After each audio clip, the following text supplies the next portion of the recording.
that part of the world. But I don't really have any hard data to back this up. This is more of a vibe check, really. You know, the game is played everywhere in internet cafes and yeah.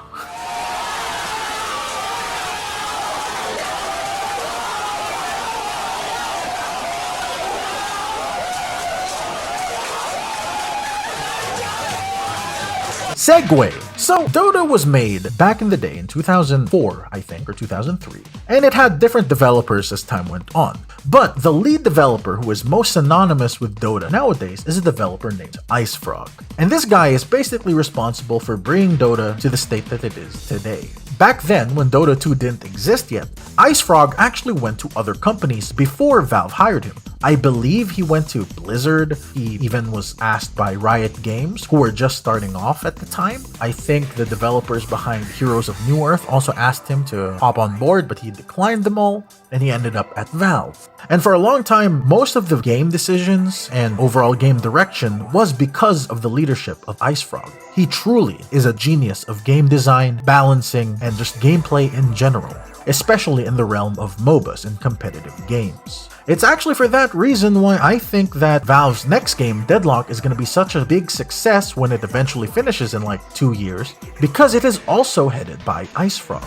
But that also brings up the concern with IceFrog working on Deadlock and in general Valve working on other projects. Does that mean that Dota is gonna have less development time and attention for new content? Maybe. Again, if I'm just going off the vibes and how Dota's content feels like, it does have a somewhat slower pace in terms of content being pushed out, but the content that we still get is very good. Dota still gets like 3 to 4 big updates a year, and those updates haven't disappointed.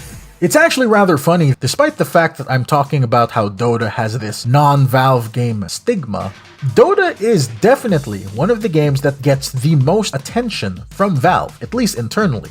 Because over the last 10 years, you can tell that there was a lot of production and support behind the development of Dota. Just take a look at Valve's other games. Team Fortress 2 has been wallowing, being ignored by Valve for damn near a decade. It takes entire community movements just for Valve to even acknowledge that Team Fortress 2 exists. Counter-Strike is Valve's other big esports juggernaut. But if I'm being honest, Counter-Strike doesn't really need that much content for its player base to be content. They don't want the game to change. Not in major ways, at least. That's actually one of the reasons why guns like the M249 still exist. Why does this useless gun exist? Simple, because it existed in the first game, and that is the only reason it's still there, even though nobody buys it. This is the level of development we're talking about here. They are not going to touch anything about Counter-Strike. They might tweak like some numbers here,